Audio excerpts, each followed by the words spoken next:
Hi, welcome to Mastering Story Momentum. This is a structure class that has to do with plotting story, driving story with a story engine, and with maintaining a sense of pacing and story momentum that builds in an escalating series of events leading up to a story climax. If you've ever experienced second acts collapse, you're in the right place because after this class, that shouldn't happen.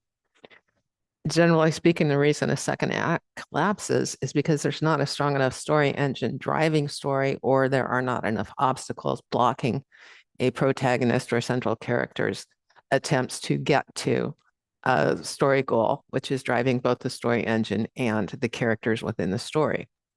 When that happens, stories start floundering and they start wandering around because a writer is trying to extend events without exactly knowing what's wrong. And pacing will start to flag, action will start to flag, or action might get really big, like there might be a 20-page car chase, but nothing's changing in a car chase until the car chase is over, right? We're just watching a car chase, but story doesn't change or flex or move until we know who wins the chase. So attempts to extend acts and extend action with a car chase or a fist fight will generally not work saving pacing. All it will do is create a very long, drawn out sequence that may start to flag if the action is not exciting enough. While an audience is waiting, and your first audience is your reader, to find out who wins the fight, who wins the car chase, where does this go? So those are some kind of time-old traditions like throw in a fight or throw in a car chase, which aren't actually going to save story momentum, because if they become too drawn out, they'll just start to lose pacing as well. One thing that is going to be very important to be aware of in this class is that we're going to be differentiating between story and plot.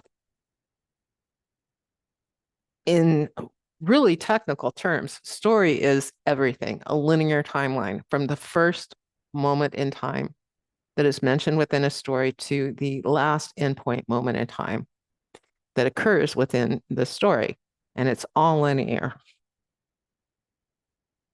This is something that the playwrights will talk about. This is something that maybe some of the novelists will talk about. It's not something we talk about a whole lot in film writing classes, but it's very important to differentiate between that and between plot, because plot is actually how the story is presented, what the timeline is, how time jumps backwards or forwards within a story. Sometimes the plot is linear. For example, the film Die Hard is very linear. It opens with John McClane arriving in Los Angeles to go to his wife's company Christmas party. Bad guys taking over the building the company Christmas party is taking place in. And then John McClane going through events and act sequences, trying to rescue the hostages, foil the bad guys, and save his wife and marriage, all escalating to a big final standoff between him and the head bad guy. So that's very linear. That's very different from a story, say, like Out of Sight, in which two timelines are interweaving with each other.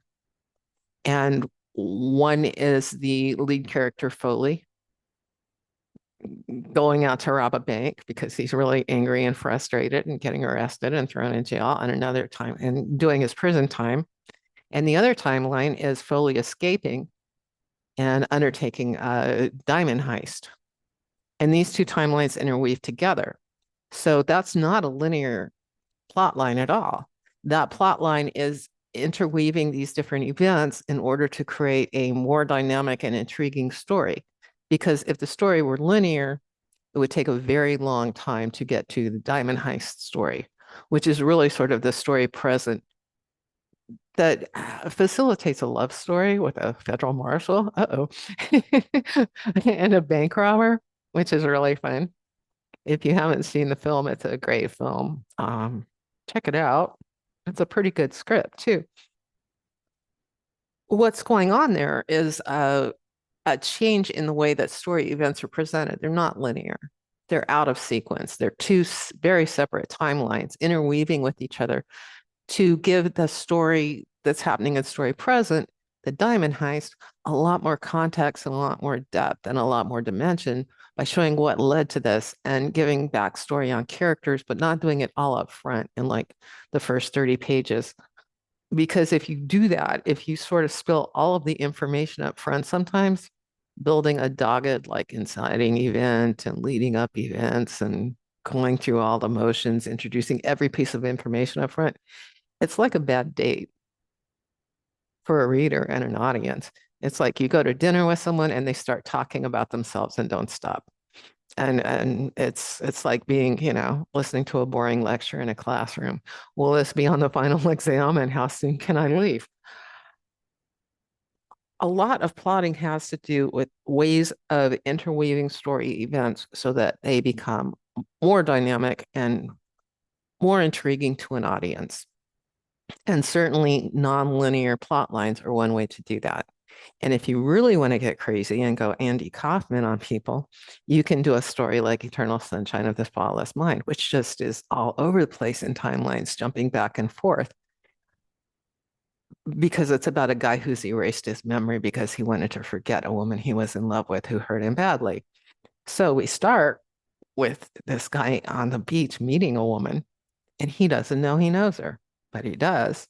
She's the woman who he had erased from his memory. And then we start just jogging all over through story timelines so that we get the whole story as he's investigating what's going on. Like something's wrong here.